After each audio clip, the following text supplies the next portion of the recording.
Olá, boa tarde a todos. Em primeiro lugar, eu queria agradecer a oportunidade de estar aqui. É um prazer enorme. Obrigada, meninas, por terem vindo. Eu sou a Adriane Rocha, sou fundadora da Congrega Comunicação. Sou Relações Públicas e passei parte da minha carreira dentro da indústria.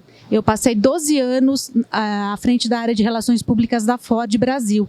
E nesse período eu pude vivenciar todas as vertentes da comunicação, do chão de fábrica ao Palácio do Planalto. Recebi presidente da República, administrei crise, fiz lançamento de produtos, acompanhei Inovar Alto, acompanhei Rota 2030. Tá entregando a idade, hein? Faz parte. E então, nos últimos anos, a gente tem ouvido muito numa transformação, sabendo que vai ter uma transformação na indústria, e eu tenho a sensação que está cada vez mais acelerado.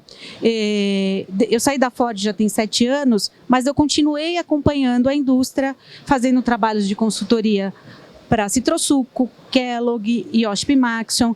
E independente do setor, a transformação está aí. É transformação energética, é transformação digital, diversidade é um tema que tem ganhado mais força, ESG, e eu acho que a comunicação é um tema transversal para todos esses temas. Por isso que eu convidei aqui para discutir esse tema, para debater com a gente, experts no tema. A Paula Braga, que é CEO da Automotive Business, conhece como poucos toda a indústria automotiva, o desenvolvimento da indústria nos últimos anos, das montadoras, de toda a cadeia. Então, eu vou pedir para que a Paula se apresente. Ai, que delícia estar aqui. Obrigada pelo convite. Felizona, né, da gente estar aqui falando do setor automotivo, mas a gente tem um bom equilíbrio, né, aqui no nosso painel. Bom, eu sou Paula Braga, CEO da Automotive Business. A Automotive Business é uma plataforma de conteúdo voltada para lideranças e profissionais do setor automotivo e do ecossistema da mobilidade. E a gente tem aí um propósito bem especial, que é elevar o conhecimento de todos esses profissionais para que eles tenham a responsabilidade de tomar as decisões das formas mais assertivas diante dessa transformação que está acontecendo. E que transformação, né? Não é pequena. Estou há 30 anos lá, vai fazer 30 anos ano que vem. Está revelando a idade. Estou revelando a idade. E eu convidei também a Gisele Franco, que é Head de Comunicação Corporativa, eu vou acertar agora, da Biotech Dermocosméticos e Nutrição. Ela tem aqui a missão de garantir que as inovações, ela acompanha as inovações desse setor mundo afora, que cheguem de levar para dentro da empresa, desde o PD até as áreas comerciais. Gisele? Bom, boa tarde a todos. Gostaria de agradecer a organização do evento MiExpo, a Adriane Rocha, também um prazer estar aqui com a Paula também e dividir esse painel com vocês. Nós trabalhamos especificamente no setor de suplementação nutricional e dermocosméticos e cosméticos dentro da indústria e realmente é um prazer estar aqui compartilhar com vocês todas as inovações que a gente acompanha ao longo do ano em nível internacional e nacional e trazer tudo que há de mais novo aqui dentro desses dois segmentos. Obrigada. Bom, então vamos começar com as perguntas. Paula, como é que você vê as principais transformações no setor automotivo e como essas mudanças afetam a forma como as empresas se comunicam, né, com todos os seus stakeholders?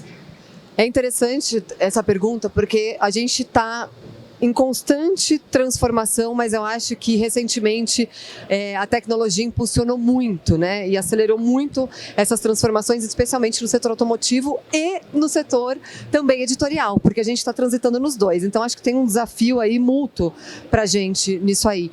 Mas eu entendo que a comunicação, as empresas hoje que, né, fazem parte desse ecossistema que a gente atua, elas têm uma responsabilidade de educar a nossa sociedade, né, diante de todas essas transformações. Então a gente teve várias etapas aí que eu acho que o setor automotivo viveu. Essa é uma das mais importantes, onde a gente começa a ter aí, né, uma mudança de atuação das próprias montadoras que passam a produzir menos, começam a pensar mais em serviços e a gente começa a ter também a tecnologia, a inteligência artificial atuando de uma maneira muito mais intensa nesse ambiente todo. E daí vira um papel da própria empresa ter essa responsabilidade de educar não só o cliente, não só a sociedade, mas o público interno. Então a comunicação ela é fundamental quando a gente passa por qualquer transformação. A gente mesmo viveu recentemente o Flex, quando ele foi lançado, você também fez parte de tudo isso. E foi um grande desafio a comunicação. Até hoje, né, a gente pode dizer que penamos um pouco, né, para explicar essa tecnologia. Isso vem agora da mesma forma, né? Como que a gente vai explicar essa vinda da eletrificação, né, os benefícios, os desafios de tudo isso, né, o quanto que isso afeta a cadeia. Enfim, eu acho que as empresas elas têm um papel gigantesco em saber comunicar, não só papel como responsabilidade também. Eu acho que não dá para deixar a comunicação de lado, né? Nunca, ela é fundamental. E, Gisele, quais são as principais mudanças no setor nutricional e de beleza, né? E como que a Biotech está se adaptando a essas mudanças? A questão da comunicação, como nós falamos aqui, né, a Paula falou muito bem, ela sempre foi preponderante. Mas na área da saúde e beleza, principalmente agora, duas áreas que sempre foram regidas por questões regulatórias inerentes ao próprio negócio, cada vez mais a comunicação está sendo um fator importante para o desenvolvimento das empresas e de pessoas físicas e jurídicas. O que antigamente era low profile de algumas empresas ou pessoas, hoje em dia realmente não dá mais para ser, porque você tem que aparecer, não basta aparecer, como a Adriane falou, né, antes de nós entrarmos aqui, você tem que ser e aparecer. Então a comunicação exerce um papel importantíssimo. A gente vê, nós trabalhamos muito com médicos e alguns médicos estritamente científicos, né, não tinham esse perfil e passaram a ter pela necessidade de mercado. E a área de suplementação também, devido às exigências do consumidor. E aí, a gente, no cenário de comunicação, a gente acompanha muito de perto as crises, né? Recentemente mesmo, um cliente passou por uma crise, esqueceu de me avisar. E aí, quando me avisou, já estava nas redes sociais. Então, como é que a comunicação interna, a comunicação pode auxiliar na gestão das crises? A pergunta é para as duas, Paula ou Gisele. Quando a gente fala de comunicação, realmente tem que começar de dentro para fora. Eu sempre falo, acaba sendo um jargão, mas que os nossos colaboradores são os nossos primeiros clientes. E pode parecer absurdo, mas assim, ruídos ou falta de comunicação são muito frequentes dentro da indústria, creio de qualquer empresa. Então, se a gente não estiver muito alinhado, a dissonância vai ser muito grande. E lá na frente, realmente o prejuízo para o negócio também é tão grande quanto. Então, a colaboração, a comunicação colaborativa, com os funcionários, colaboradores e desencadeando para o mercado é fundamental. Até complementando, porque eu acho que isso vale para todos os mercados, né, Gi? A comunicação ela é aliada, né, de todo esse processo. E foi exatamente o que você falou, é de dentro para fora. Não adianta a gente divulgar alguma coisa, isso acontece muito, até você falou de diversidade, os diversity washings, os greenwashings, né, que a gente comunica para fora uma coisa e quando o consumidor, o cliente, né, ou até os próprios colaboradores olham para dentro, a verdade não é bem aquilo, né? Então, eu acho que também existe aquela história do walk the talk, né? Aquilo que você está comunicando, você de fato precisa entregar lá dentro. Porque se isso não acontece, é um caos absoluto e a crise vira, né, acho que uma coisa muito mais gigantesca do que de fato ela poderia ser. Por isso que eu acho que tem esse papel importante também da comunicação quando você fala no público interno, né? O público interno ele está de olho em tudo que a empresa está falando dali para fora. E se aquilo não reflete a verdade ali dentro, você começa a ter que gerenciar uma crise interna. E isso com certeza eu acho que vai ser muito ruim para o negócio, talvez até pior. E vale lembrar que não tem mais interno e externo, né? O que acontece dentro da fábrica, eu me lembro de ter aqueles talking papers, sabe? Para quando vai começar um turno, que o gerente reúne ali a linha de produção e faz uma comunicação, e aí tinham todo o cuidado do que podia colocar ali. Eu falei, gente, o que vocês colocarem ali, vai para a rua. Acabou. E não tem mais tempo de bastidor, né? O que acontece, a crise é imediata. Por isso que se comportar do jeito, né, walk the talk é fundamental. A transparência é fundamental. E a questão também das novas mídias, né, o cenário que era antigamente formal, das mídias formais, hoje em dia ele mudou muito. Então essa transparência, essa questão mais genuína da comunicação mudou muito e impulsionou essa transformação, eu acho. Porque se não há essa transparência, essa questão genuína, que você não passa para o funcionário, ele vai aprender lá fora. ele vai saber de uma outra forma numa questão de crise, por exemplo. Se ele não estiver bem orientado na comunicação interna, ele vai comprar a informação do mercado. Então, gera uma crise muito maior ainda. Né? Quando a gente fala de mídia, acho que a gente vai falar um pouquinho mais para frente, né, Adri, sobre a questão das mídias digitais. Cada vez mais as pessoas têm autonomia nessa divulgação. Então, a gente não tem mais o controle das mídias tradicionais, o que fazíamos antes. Então, lá na frente, o colaborador, ele tem... E as mídias paralelas, né? Até a gente brinca, às vezes, o colaborador na Deep Web, brincando que não é uma Deep Web, mas é uma mídia paralela, mas é colaborativa. Então, assim, se ele realmente não comprar essa identidade verdadeira da empresa, o quanto pode ser prejudicial para o negócio? E até complementando, né, falando dessa história dos colaboradores, é exatamente isso, né? Se antes você tinha um controle absoluto de comunicação, de você, né, treinar aqueles porta-vozes oficiais, né, e aquilo estava sob seu controle, você que é especialista, né, e está responsável por uma área de comunicação, hoje você tem que lembrar que você tem um monte de porta-voz ali, que não é oficial, mas que tem um canal chamado internet, web, né, onde todos eles podem falar o que eles quiserem. Claro que tudo tem uma consequência, mas ali todo mundo tem voz. E depois que foi para a rua, acabou. E depois que foi para a rua, acabou. Então é isso também um impacto que a gente tem que sempre lembrar, né? E ainda, pegando um aprendizado da pandemia, da Covid, Gisele, como é que a indústria de suplementos e dermocosméticos, como é que a comunicação ajudou nesse período, né? Porque vocês estão muito na rua, as pessoas estão cuidando da beleza e foi um momento mais introspectivo. Como é que foi isso? Como é que foi a comunicação? Foi engraçado, engraçado não levem ao pé da letra semântica, engraçado não foi nada engraçado, mas diferente, digamos assim, porque ao mesmo tempo que havia distância, falando da área de saúde e beleza, as pessoas começaram a se ver mais nas telas dos computadores, dos mobiles e tudo mais. Então, inclusive a comunidade médica, nós participamos muito dos congressos internacionais e isso gerou uma comoção muito grande da comunidade médica, principalmente de cirurgia plástica e dermatologia. Desde o ano passado, o ano retrasado, da pós-pandemia, discute-se muito a questão do dismorfismo. Então, o que acontece? A pessoa se vê, a autocrítica é tão grande que ela se vê de uma forma totalmente diferente do que realmente ela é.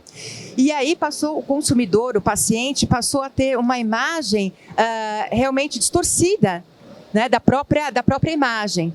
Então, assim, vocês podem ver como a questão psicológica realmente foi também preponderante nesse cenário, dentro dos consultórios.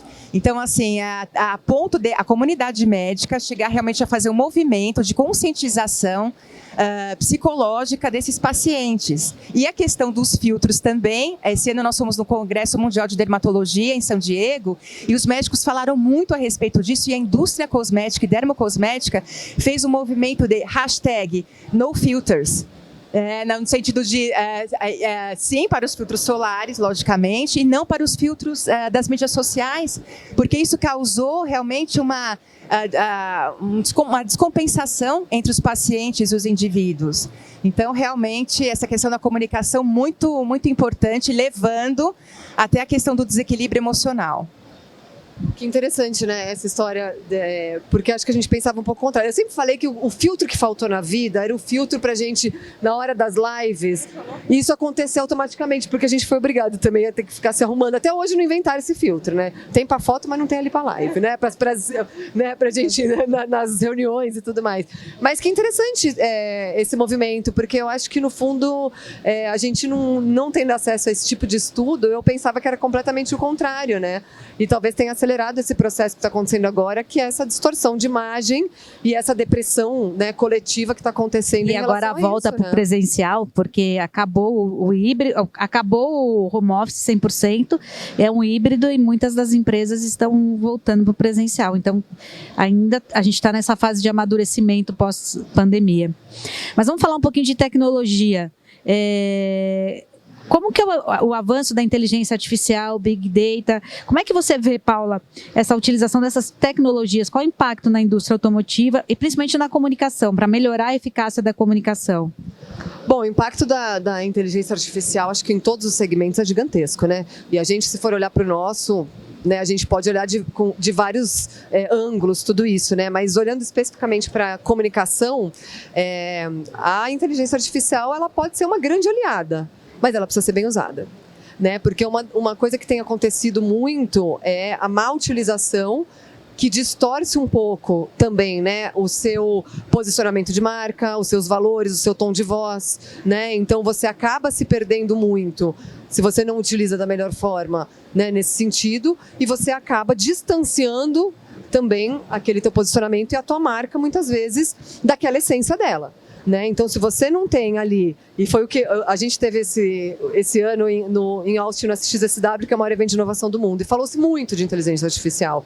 Né? E o que mais se falou, que eu acho que é o que mais se falou aqui também no Brasil o ano todo por trás da inteligência artificial tem que ter um ser humano ali, conduzindo tudo aquilo, sempre. Porque o tom que a gente dá, seja num texto, né, seja numa mensagem que você vai passar, seja num vídeo que você está editando, né, ele precisa ter aquele carinho final quando você trata de comunicação e de marca. A marca ela tem que ter uma força muito grande diante, né, desse aspecto de inteligência artificial, de big data, de dados, principalmente nessa fase nossa de LGPD. Então, eu acho que ela pode ser uma grande aliada, ela pode ser, né, algo muito benéfico para a empresa, mas ela tem que ser bem utilizada. Ela tem que ter responsáveis ali, muito bem treinados e muito, né, eu acho que maduros para conseguir lidar com tudo isso, porque senão a sua comunicação e sua marca podem ir para água abaixo, né?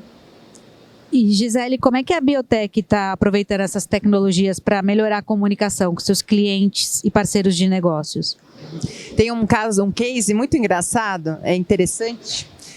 O ano passado nós estivemos presentes no INCAS de Paris, um dos maiores congressos da área também de cirurgia plástica, e se falou-se muito da dermatologia e cirurgia plástica no metaverso. E foi um estouro totalmente, um metaverso agora, e foi uma explosão. E na coletiva de imprensa, os jornalistas, nossa, mas gente, uma consulta, né, dermatológica, de cirurgia plástica no metaverso, enfim. Corremos atrás para divulgar e tudo mais. Olha a responsabilidade do comunicador. Quando nós levamos essas informações para a empresa, nós temos o conselho científico, o conselho, a área de visitação médica, como é que isso vai acontecer? E nós divulgamos, porque realmente era uma notícia que foi divulgada para o mundo todo. Contudo, ao longo do ano, viu-se que não ia para lugar nenhum. Então, assim, lição de casa. Ter realmente parcimônia na divulgação, ainda que os dados sejam fidedignos. Nós estávamos num congresso, mas causou um rebuliço tão grande que nós chegamos, as pessoas começaram a perguntar, mas como vai ser isso? Por outro lado, falando sobre a indústria de suplementação, realmente as inovações são absurdamente grandes nesse sentido. Participamos também de um evento nacional, faz uns 2 meses, sobre suplementação e ingredientes para a indústria, né, no mercado brasileiro. E eles falaram muito sobre impressão 3D de alimentos. De carne e tudo mais. Então, o programa vai acabar. O prognóstico deles é que daqui a 5 anos, isso realmente seja feito em escala industrial. E é assustador. E é um caminho realmente sem volta. E a gente preocupada com a eletrificação. A gente preocupada que os chineses vão tirar a indústria nacional. Então, não, mas espera aí que o Brasil também está preocupado com muita coisa, está um pouquinho atrasada, né? Se a gente for falar sobre isso tudo. Mas sabe o que é interessante, né? Eu sou vegana já há algum tempo. E o veganismo também, acho que trouxe muito esse impacto do plant-based, da gente conseguir entender que vai chegar uma hora que a gente vai ter que equilibrar. A gente não vai mais conseguir consumir carne do jeito que a gente está consumindo, a gente vai ter que ter esse equilíbrio. E o plant-based acaba sendo uma opção grande, que é uma aposta grande das marcas e que tem crescido pra caramba, né? Acho que assim como essa história de você, cosméticos, tudo. E não vai ter jeito. Eu falo pra todo mundo que eu conheço, falo, gente, hoje você não tá vegana, amanhã você vai estar um pouco, não vai ter jeito, entendeu? Né? Mesma coisa, a gente vai ter que aprender, essas tecnologias são muito rápidas. Até outro dia a gente não tinha telefone celular para se comunicar, né? Então, a evolução tecnológica é gigantesca para a gente se adaptar. Depois da pandemia, então, nossa, a coisa acelerou, a gente desengavetou tudo depois da pandemia, né? A pandemia foi, nossa, um furacão. Foi um catalisador, né, para muita coisa, e um impulsionador para muita coisa. Muito. E agora, mudando um pouquinho de assunto, mas acho que vai para o mesmo caminho, falar de sustentabilidade e ESG. A pergunta para as duas. Como a comunicação pode desempenhar um papel fundamental na promoção de práticas de sustentabilidade nas indústrias que vocês representam? A gente cansada de ver greenwashing. Eu ouço falar de ESG com outro nome há 20 anos. Então, como é que a comunicação está se portando nesse momento? Porque a sensação que eu tenho é que nos últimos 2 anos esse tema ganhou mais força e eu espero de verdade que seja de verdade, né? Que não seja mais só comunicação. O modismo, né? Mas acho difícil não ser de verdade, porque acho que envolve muita coisa, né? Muitos interesses das empresas, envolve investidor, envolve relatórios, envolve auditorias, né? Então eu acho que é um tema que tem amadurecido. Mas falando, a gente fez um estudo de ESG, né, na indústria o ano passado, né, a gente mapeou como é que estava o ESG e tem resultados interessantes aí, porque quando a gente olha para a nossa indústria, o que mais estoura na hora que se fala em ESG é descarbonização. Né, é o tema do momento. Mas um dado interessante que aparece nessa nossa pesquisa é que a gente, por mais que olhe muito para a descarbonização, a gente está deixando de lado uma coisa chamada governança. E governança é algo fundamental nesse processo todo que a gente fala de comunicação. Né? Porque não adianta a gente olhar para fora, a gente levantar a bandeira, a gente falar de descarbonização, a gente olhar para o meio ambiente, a gente fazer tudo isso e tá uma bagunça lá dentro. Né? A gente não está cuidando dessa área, desse nosso ESG, né, desse nosso Gzinho ali dentro das empresas. Então, eu acho que quando a gente fala de ESG, a gente tem que também fazer uma leitura muito nesse sentido, porque não é só a gente comunicar para fora, né, os nossos ideais, os nossos resultados, as nossas ações, os nossos investimentos, sendo que, né, claramente, dentro do setor automotivo, a gente tem um grande problema aí que apareceu com grande força, que é a governança. Né? Então, eu acho que a comunicação ela tem um papel grande aí dentro também, né, de cuidar um pouco desse lance, porque as pessoas lá dentro, elas estão ali enxergando tudo que está acontecendo.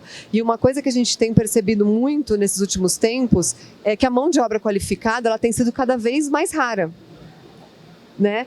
E se a gente não começar a cuidar de tudo isso dentro da empresa, né, que foi o que a gente falou lá no começo também, quando a gente fala de comunicação, né, o que a gente comunica para fora tem que refletir lá dentro. Se a gente não cuidar disso, a gente está começando a criar um problema muito grande para o nosso futuro, né, da marca. E mais uma vez a gente percebe como esses temas de inteligência artificial e comunicação se convergem. Quando a gente fala da indústria de alimentos e suplementos, um evento do setor de nutrição soltou um dado que 1/3 de todos os suplementos e alimentos que são produzidos no mundo, ele é desperdiçado. Então, exemplo, quando vai se trabalhar com cacau, 1/3, com cacau, exemplo, fazer um chocolate, ou seja, qual for o alimento final, a produção final desse manuseio do cacau, 1/3 é deixado de lado. Então, mais uma vez, é a questão do upcycling dentro da suplementação, da área de suplementação. Uma outra questão também, que eu realmente, um dado que eu fiquei muito surpresa, foi a questão da cesta básica. Hoje, ela é da vigência de 30 anos atrás, da questão alimentar, de suplementação alimentar. Então, assim, não foi colocada, revista, na verdade, essa questão em relação às necessidades básicas de consumo nutricional do ser humano hoje. Desatualizou. Então, na verdade, 35 anos. Então, assim, essas revisões não foram feitas ainda. Então, de um lado, a gente tem a questão da inteligência artificial, tecnologia muito avançadas, e do outro lado, a indústria tendo, na área de alimentos, né? Estou falando, tendo que ter fôlego para acompanhar tudo isso. Né? Então... São impactos gigantescos, né? Em termos de produção, em termos de tudo. Se a gente não vai mais produzir, o alimento vai ser plant-based, o nosso agronegócio que é o... Como é que fica? Qual é o impacto nisso?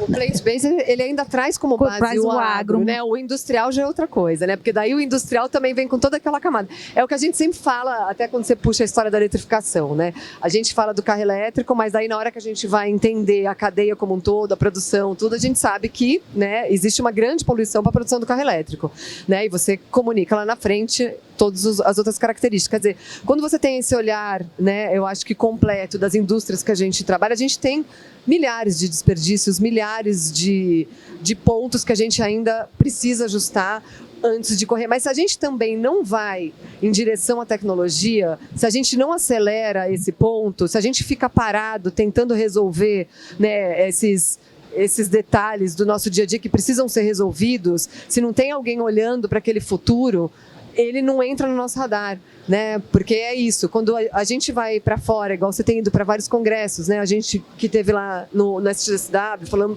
vimos muita coisa de inovação. Quando você vai lá, você toma um tapa na cara que você fala, meu Deus, onde que está o Brasil nessa história toda, né? Porque aqui está todo mundo já falando de cidade inteligente, de carro autônomo, né? De carro voador, está tudo e não quase está falando, está fazendo. A gente viu em São Francisco esse ano. A gente olhou e falou, não tem motorista nesse carro? É isso. Não tinha motorista. Aí são os Ubers da cidade. Não é o Uber, mas é uma outra companhia que os carros estão sem motorista. Exatamente. E a gente ainda está discutindo algumas coisas, alguns passos atrás. Mas a gente tem que lembrar que precisa de estrutura tudo também, né? Você tem que ter a tecnologia te guiando, você tem que ter, né? Eu acho que esse olhar para o futuro te guiando muitas vezes, porque senão você não avança, né? Você não inova, você não acelera.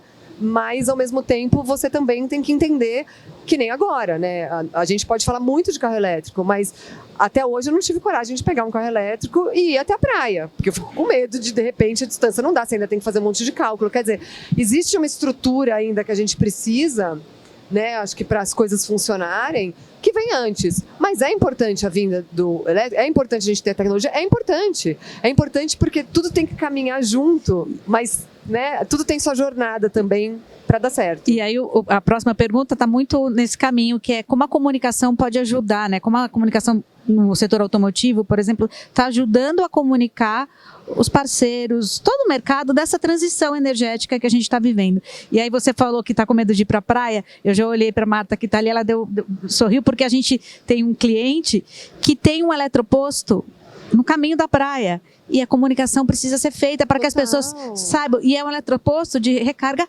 rápida. Então, esse é um exemplo super prático de como a comunicação é fundamental. Porque não adianta ele investir 2 milhões para criar um eletroposto e as pessoas não saberem. Não usarem, né? Porque no fundo é isso. E não saber que ele vai carregar o carro dele rápido, porque é de recarga rápida. Então, esse é o melhor exemplo, Adri, que você está trazendo. Olha o impacto da comunicação e olha o quanto a gente precisa entender esse papel que a indústria tem de educar, né, de mostrar a indústria, né, todas as empresas, né, de trazer essas soluções, de guiar o consumidor, de tirar todas essas dúvidas, porque é isso, né, eu acho que o carro elétrico chegou com tudo e de repente a gente tem um monte de questão aí que tem sido feita. Tem um monte de mitos. Se eu bato meu carro, o que acontece? Né, o seguro do carro, quanto que vai custar meu carro quando ele for usado, tanto tempo se a minha bateria está assim? Então acho que tem 1000 questões. A bateria é um problema? Polui? É um problema, polui, não polui, vai explodir, não vai explodir. Então eu acho que tem tantas questões do consumidor que às vezes estão muito bem esclarecidas dentro da indústria, mas que existe essa responsabilidade da comunicação das empresas em trazer essas respostas, em educar o consumidor, em guiar ele para as melhores soluções, para que ele faça a melhor escolha, as mais assertivas, né? Eu acho que tem esse lance do carro elétrico, eu acho que é um dos melhores exemplos. A gente está agora muito com essa demanda, né? E as empresas cada vez mais também com essa. E é abastecer o avião em pleno voo, porque a gente também não tem as respostas. Você como uma plataforma de comunicação, as coisas, a mudança é tão rápida. Não tem jornada ainda para a gente conseguir ter resposta, né? Eu acho que a gente precisa ter um tempo de vida, um ciclo de vida para conseguir começar a ter resposta. Ele tem que andar. É o nosso MVP, né? Lembra que a gente vai fazendo, que antes era impossível a gente pensar nisso, né? Até isso mudou no mundo, né? E, Gi, na Biotech, como vocês abordam a comunicação sobre sustentabilidade, especialmente no contexto de responsabilidade social e governança?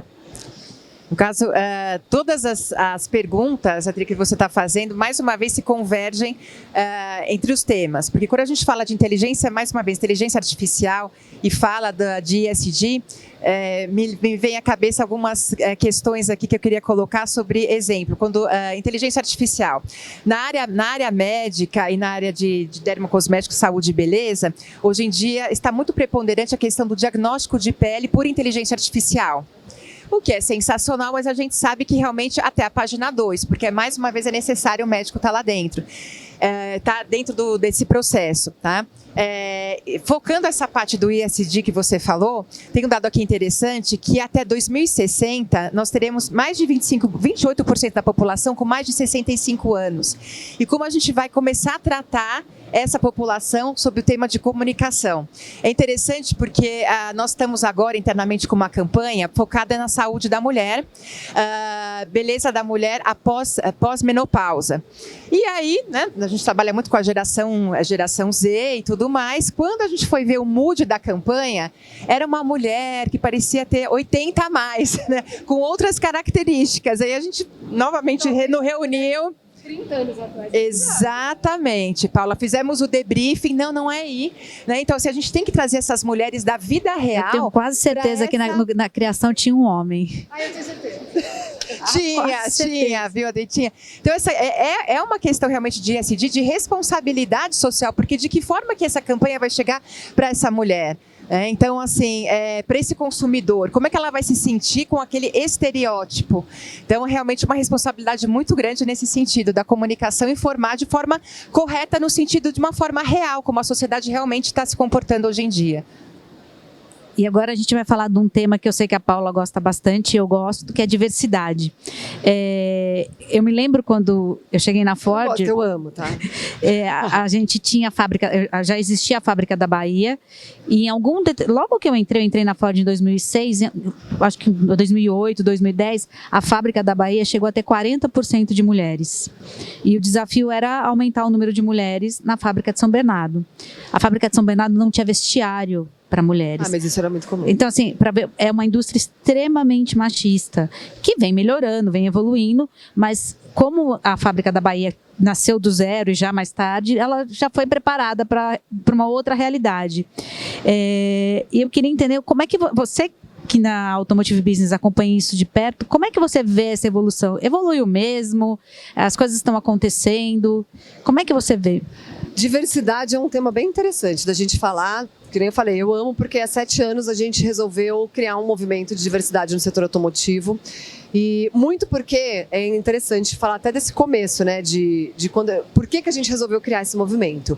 Um dia eu estava lá, né, com a Giovana, a gente estava lá na B, a Giovana é editora-chefe lá na B, e a gente começou a debater, né? Nossa, que interessante, né? Várias vezes eu vou numa reunião, ou ela vai numa entrevista, alguma coisa assim, e a gente perde um tempo tendo que provar que a gente entende da coisa antes da gente entrar no tema em si, ou eu sou a última a ter uma voz, né, numa entrevista, né, todos os repórteres homens falam antes, eu sou a última para... Falou, nossa, que esquisito, né? Isso não pode ser normal. Só que pra gente, durante muito tempo, foi normal. Porque a gente não tinha visto outro tipo de realidade. A gente ia nos eventos há 30 anos atrás, você não tinha mulher nem na plateia. No palco nunca, mas nem na plateia. Você tinha na recepção e olha lá. Né? E isso parecia normal. Até um dia a gente começar a entender que não é normal. Eu acho que tem um processo pra gente ter esse entendimento. E quando a gente começou a ter esse processo de entendimento, a gente falou, cara, vamos dar uma mapeada, entender como é que está a diversidade no setor. E a gente começou muito falando da presença feminina no setor automotivo. E daí, quando a gente soltou uma pesquisa, e pela primeira vez na vida, a gente colocou um boxezinho e ele voltou quase que 100% com resposta. Porque a gente sempre falava, deixa aqui seu comentário. Ninguém comentava nada nas nossas pesquisas. E esse veio assim lotado de comentário. Não, porque aqui na minha empresa a mulher é isso, a mulher é aquilo, aqui acontece isso, aqui acontece aquilo. A gente falou, meu Deus do céu, tem alguma coisa aí. E foi aí que a gente resolveu criar o nosso movimento e começar a mapear a diversidade dentro do setor. E a gente descobriu lá em 2017 que a gente tinha 20% do total de quadro de colaboradores de mulheres. Naquela época a gente tinha uma diferença salarial bem grande, principalmente no alto escalão, que era de quase 50% entre homem e mulher. Hoje ainda tem essa diferença, mas ela já caiu para 9%. né? É um avanço, mas ainda existe uma boa diferença, principalmente lá em cima. E daí a gente mapeou ano passado, porque a gente mapeia a cada 2 anos. E adivinha como estamos? Igual. Mas assim, né, a gente não tem uma presença feminina maior, a gente continua com esse mesmo número, mas a gente começou a mapear a diversidade, né? 2 anos depois da primeira edição, a gente começou a mapear o número de pessoas pretas, PCD, enfim, LGBT+, e a gente começou a entender como que as empresas estavam se posicionando, e principalmente as empresas maiores, porque elas têm em si a responsabilidade de puxar o tema e de influenciar a cadeia, né, e quase que apoiar a cadeia a desenvolver também, né? E foi um tema que foi muito espinhoso no começo. Nas montadoras, não se falava disso em 2017, nunca. Era um tema que, né, ainda se via com maus olhos, porque falar de aumentar o número de mulheres é diminuir de homens. Então, peraí, não vamos falar. Como a nossa grande maioria da liderança é masculina, então era um tema completamente espinhoso. Hoje eu acho que isso já amadureceu bem, né? Principalmente por influência das matrizes. Eu acho que a gente começou a ter muitos dados, né? Muita conversa, muito diálogo. As empresas entenderam a importância da diversidade, porque uma empresa que pulsa inovação é uma empresa que tem que investir em diversidade, porque não existe inovação sem diversidade. Se você só tem um grupo pensando, você nunca vai conseguir inovar, porque você só tem aquele pensamento. Então, a diversidade, ela tem caminhado de uma forma, digamos que lenta ainda, mas as grandes empresas, elas têm investido muito em ações, em políticas afirmativas. Eu acho que a gente tem avançado muito nesse sentido, mas a gente ainda tem uma cadeia muito grande, né? Por mais que a gente tenha ali 40, 50 grandes montadoras, grandes players, né, e uma camada de sistemistas de empresas grandes também, o resto do nosso ecossistema é formado por pequenas e médias empresas, muitas ainda familiares. Então, a diversidade, para ela caminhar de uma forma, né, acho que coletiva, e a gente conseguir sentir esse impacto todo, ela ainda precisa, né, de muito investimento, de muito diálogo, de muita conscientização, e mais do que isso, né, eu acho que a gente tem aí um investimento praticamente de uma mudança cultural. E uma mudança cultural não acontece de um dia para a noite, né? Quando você começa a ir nas empresas, ontem eu fui fazer uma entrevista do nosso podcast de Lideranças Diversas, que a gente fala de diversidade, e foi super interessante, porque a gente estava falando exatamente sobre isso. É uma empresa que conseguiu ter no seu quadro 50-50 entre homens e mulheres, principalmente de área administrativa, mas a diretoria já é composta assim, e isso aconteceu muito porque teve o apoio dos homens. Então, quando a gente fala muito nessa história, mas a mulher, ela não tem aquele espaço, mas a gente tem que trabalhar os homens nisso tudo, porque são eles que vão abrir esse espaço, eles são a liderança do setor. A gente tem esse estudo de diversidade, né, todo no nosso site, mas a gente tem um estudo de liderança também. A gente traçou o perfil do líder para entender quem é essa pessoa que está liderando e que vai ser a pessoa que vai investir ou não, que vai conduzir a empresa para um lugar, que vai conduzir a diversidade dentro da empresa, como que funciona a cabeça desse profissional, né? E é muito interessante, porque o primeiro estudo que a gente fez faz uns 6 anos, mostrou claramente que a liderança é um homem branco de 60 anos e que estava ali praticamente olhando diversidade com rejeição. Quer dizer, né, ele tinha ali uma pressão para entregar os resultados a curto prazo. Esse era o cenário, né? A gente depois foi mapeando. Na pandemia foi muito interessante, porque a gente começou a ver uma inversão de valores da liderança. A gente começou a entender que veio um perfil de um líder que começa a ter um olhar a longo prazo, que começa a guiar a empresa, né? Porque aquela pressão de entrega a curto prazo durante a pandemia, né, não tinha mais como acontecer. Então, você começa a olhar o aspecto humano, você começa a olhar para a diversidade como um braço estratégico da empresa, para que você consiga inovar. Então, eu acho que o papel fundamental para a diversidade no setor é a conscientização, principalmente da liderança, sobre tudo isso. É uma liderança ainda muito masculina, né, a gente não tem como negar.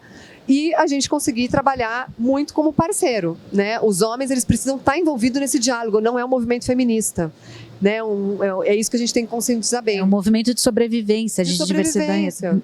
Mas você sabe que tem um dado interessante até, que, né, não está no escopo da conversa, mas você sabe o número que mais cresceu da última edição para essa agora? A gente aumentou de 9% para 33% o número de pessoas negras no setor.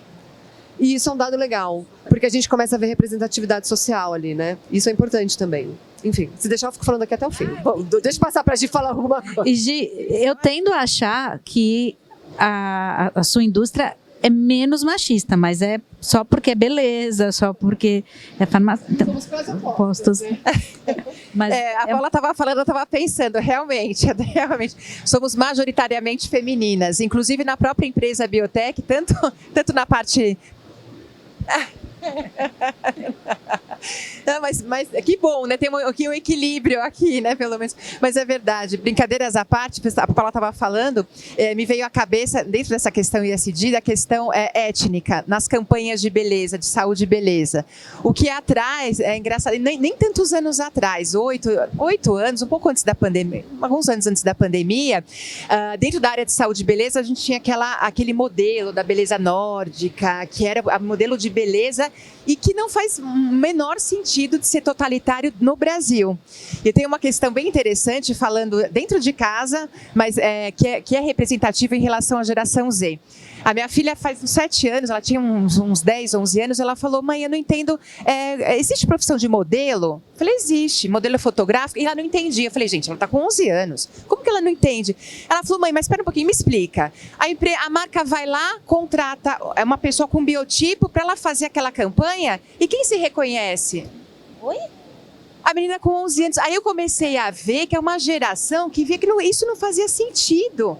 E aí, depois da pandemia, veio muito à tona. Eu acho que até um pouco antes essa representatividade na publicidade já mudou a chave. Sim, a questão... E mais uma vez, né, se não por uma questão ética, por uma questão realmente rentável, de negócio. Então, realmente, as marcas que não atendem a esse tipo de diversidade, elas estão totalmente por fora. Então, assim, você tem que ter, sim, representatividade étnica dentro das campanhas. Então, assim, o que era antes um modelo formar um padrão, em 6, 8 anos mudou demais. Porque o consumidor não se vê ali, ele não compra, ele não gira o negócio. Mas eu acho que até complementando um pouco, olhando até para o nosso setor, né? Eu acho que tem esse lance, né? Acho que meu marido trabalhou muito com publicidade, muito tempo com modelos, né? Mega models e tudo mais. E a gente conseguiu ver essa transformação da publicidade de uma forma muito rápida, né? Onde você começa a ver as pessoas querendo se identificar ali, né? Eu preciso sentir minha representatividade para conseguir, né? Acho que querer consumir aquele produto ou não. Mas eu acho que também tem um outro lado disso tudo, que é o tal do diversity washing, né? Que a gente vê bastante hoje acontecendo, que é você querer forçar a barra e colocar ali, né, como modelo da sua marca, algo que está muito distante, né, de ser o que de fato é o consumidor que está ali tendo aquele produto. Por exemplo, você pega um carro de luxo, né, que você coloca lá uma pessoa preta, bem-sucedida, que a gente sabe que não é a realidade do Brasil.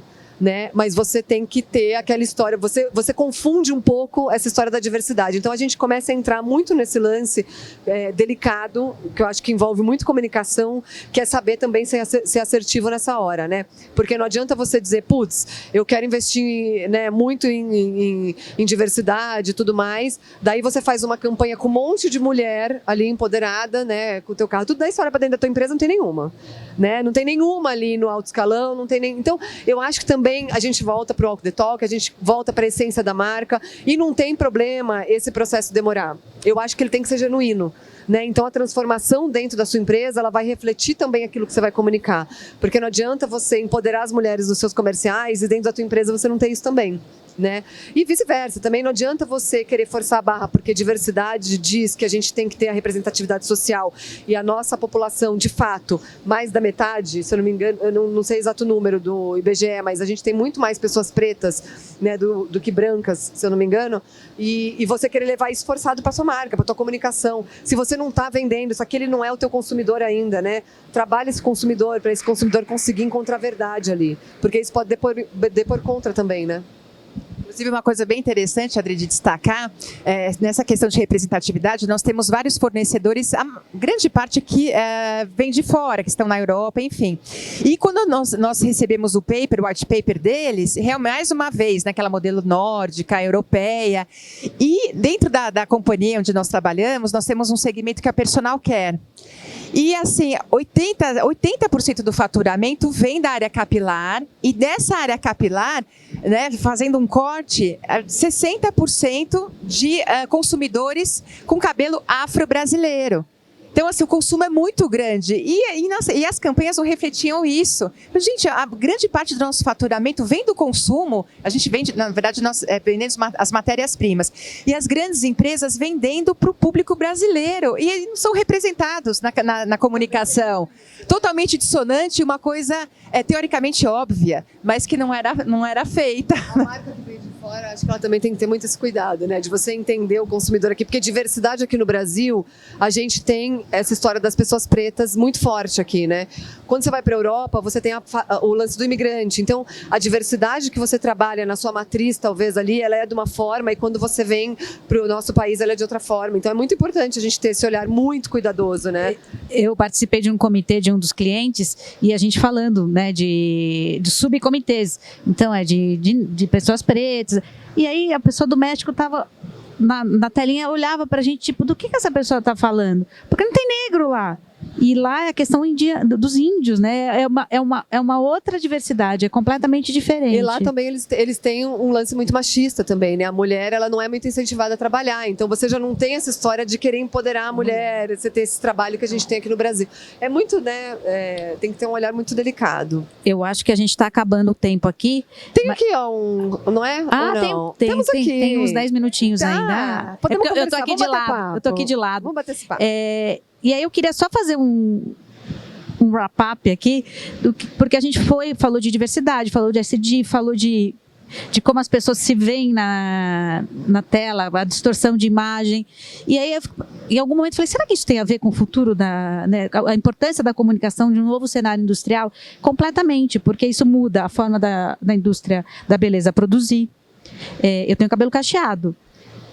Comprar um produto para cabelo cacheado não é 10 anos, não era, 3, 4 anos atrás, era caro, não tinha. Hoje você entra numa loja de beleza, você tem prateleiras e prateleiras para Isso foi muito legal, né? As marcas de beleza tiveram, nossa, uma assertividade. A campanha da Dove, quando pegou todas as mulheres, né? Então, assim, tem um impacto na indústria, sim, e a comunicação é fundamental para isso, porque é a gente que vai comunicar para fora. Mas, de novo, o que a Paula falou, se não estiver funcionando enraizado dentro de casa, não vai funcionar, né? Então, isso vale para tudo, para diversidade, para sustentabilidade, governança, o uso de inteligência artificial e por aí vai. Sabe o que eu acho muito legal de comunicação quando a gente pensa em futuro, né? Que eu acho que a gente está entrando um pouco, acho que nessa seara de olhar tendências. Quando a gente olha para o jovem de hoje, que é o futuro, né? Vamos combinar. E a gente pensa em como a tecnologia impactou a vida deles, a comunicação deles. Hoje eles conseguem namorar 2 anos sem ter visto ninguém, né? A gente jamais, né? Como que você vai ter líderes no futuro, né, capacitados para trabalhar com emoção e com esse lado humano, né, que eu acho que é uma das carências maiores que a gente percebe hoje nesses jovens, assim, né? E isso é uma questão de comunicação, porque a liderança ela precisa hoje ter cada vez mais diálogos muito bem construídos com o seu time. A gente tem, para fazer a coisa funcionar, é isso que acontece. Não adianta só a gente ficar naquela frieza do virtual e tudo mais. E isso é algo que vai vir como uma grande carência, eu imagino, para o futuro da nossa comunicação, né? Como que a gente vai conseguir formar esses jovens para que eles também consigam hoje ter diálogo, né? Olhar no olho, namorar, pegar a mão, sair da tela, né? E conseguir ir para o lado humano, porque a tela dominou esse mundo. E eles também, entram, né? Eu estava vendo uma manchete, acho que da Forbes hoje, alguma coisa assim. Por que a geração Z está sendo demitida? Eles não dão conta de trabalhar e a gente não dá conta de falar com eles, de se comunicar com eles. E é, de novo, comunicação. Eu vi uma notícia faz uns 15 dias a respeito de uma agência de relacionamento no Japão. Até aí, nenhuma novidade. Mas para quê? Para, na verdade, aproximar as pessoas que tenham interesse em carinhos básicos. O que seria isso? Nossa. Pegar na mão, cabeça no colo, andar abraçado. Você paga uma pessoa para fazer tudo isso e trocar carinhos básicos. Detalhe que não é detalhe, proibido sexo e beijo na boca. São carinhos básicos, genuínos, de um amor genuíno. Deixa eu complementar até com um dado falando sobre sexo.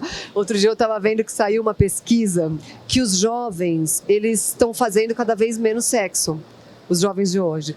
porque eles têm acesso à pornografia, eles têm acesso a tudo hoje no ambiente digital, ao namoro digital, que eles já se conformam com aquilo e eles pararam de fazer sexo. Ou seja, também temos esse problema. Como é que a gente vai conseguir, né, procriar sem ter isso? Não sei se é um problema ou uma solução também, porque esse mundo também já está muito populoso, né? Bom, a gente está agora, de fato, caminhando para o final. A gente tem 5 minutos. E aí eu queria que vocês falassem um pouquinho das tendências que vocês veem daqui para os próximos 5, 10 anos e como as empresas podem se preparar para essas mudanças. Legal. Tendência é muito difícil a gente falar, né? Porque tendência hoje, né, muda muito e antes a gente falava 10 anos para frente, o que a gente fala hoje, que é 5, daqui a pouco, em 2 anos já está acontecendo, né? Eu acho que a tecnologia, ela vem para transformar. Né? Ela já está fazendo isso, ela já tem esse papel, inteligência artificial, a gente começando a saber como usar da melhor forma tudo isso, a gente começa a ter um impacto em tudo, né? Eu acho que aquele modelo que a gente tinha de empresa, de departamentos separados, né? Daquela falta de comunicação, começa a ser transformado por uma tecnologia que veio para, né, acho que estabelecer essa comunicação mais integrada. E isso eu acho que acaba trazendo alguns aspectos, né, que já está acontecendo, que é você não ter mais um profissional que seja especializado só naquilo, você também tem que ter multi-especialidades, né? Você tem que estar antenado em como transitar em vários daqueles departamentos para conseguir trabalhar dessa forma integrada. Eu acho que industrialmente a gente começa a ter um impacto muito nesse sentido, automatização nem se fala, né? Eu acho que tudo isso vem como uma grande tendência de transformação. E como todo mundo fala, não quer dizer que a gente vai perder emprego ali, mas a gente vai criar outros também, né? Mas eu acho que a sociedade tem que estar muito preparada. A gente está nessa fase de experimentação das tecnologias, e isso é algo que a gente também tem que tomar muito cuidado, porque olhando para esse lado de comunicação, a gente vê que são criadas várias tendências que de repente morrem. O metaverso foi uma delas, né? A gente lembra do Clubhouse também, que veio como uma coisa, né? Movimentou e de repente as empresas falaram, eu tenho que estar lá, e aquilo sumiu. Então eu acho que o que vem de aprendizado também disso tudo é a gente conseguir estudar muito bem os canais que estão aparecendo, as oportunidades que estão surgindo, e aquilo também está muito condizente com o nosso planejamento estratégico de marca, para que a gente não se perca nesse movimento todo, né? Tudo precisa de planejamento, tudo precisa também lembrar da essência que tem ali, dos valores da tua marca, para que seja usado da melhor forma, né? Acho que a gente tem que tomar cuidado com esses obstáculos aí que a gente teve nesses últimos tempos, mas lembrar que eu acho que o que vai guiar muito tudo vai ser a tecnologia, não tenho dúvida. Com certeza, a Paula resumiu nessa última fala realmente a questão da tecnologia. Tem um outro ponto que eu queria destacar, que é a questão tecnologia versus, um pouquinho, não diria retrocesso, mas alguns passos voltando um pouquinho para o passado, que é a questão do feed zero. Então, os jovens estão nós avançamos bastante nessa questão, acho que da comunicação em termos de exposição da pessoa, o que comi, o que bebi, com quem eu fiquei, com quem deixei de ficar, o que eu fiz, para a geração Z trabalhando com feed zero.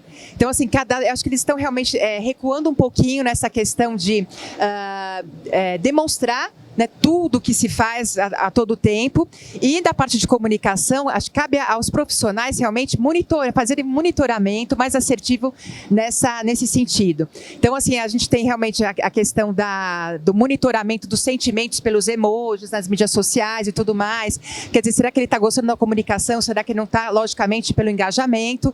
Mas, assim, o que esse jovem, como esse futuro, ele pode ser, o comportamento dele pode ser mapeado pelas redes sociais, sendo que cada vez mais ele está voltando um pouquinho, não vou nem dizer rudimentar, mas assim, é um pouco mais introspectiva. Acho que isso, reservada, isso, Paula, reservada. Como que a gente realmente vai mapear o sentimento dele, as tendências de mercado? Porque com tudo muito aparente, é fácil. A tecnologia vai conseguir, mas assim, à medida que ele fica realmente cada vez mais reservado, como que a gente vai mapear o comportamento de consumidor? Eu acho que é uma pergunta, um desafio. Dados e tecnologia. Gente, tecnologia dados vai e ser dados uma coisa e que a gente mal imagina, né? De você já colocar o negócio, ver tua íris. Você já está sendo mapeado aqui. Você passou ali na catraca do estacionamento, eles já sabem que você está aqui. Então, não tem dados, é aí que a gente vai. É o futuro, então... isso aí.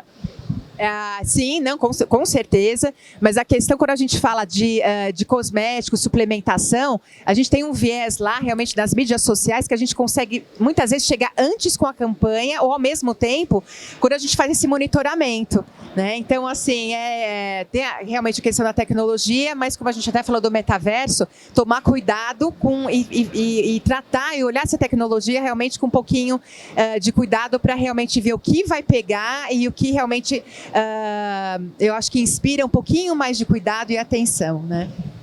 Bom, acabou o tempo aqui. Eu agradeço a todos, obrigado pela oportunidade. Obrigada, Adriane. Obrigada, MIExpo. Obrigada, gente.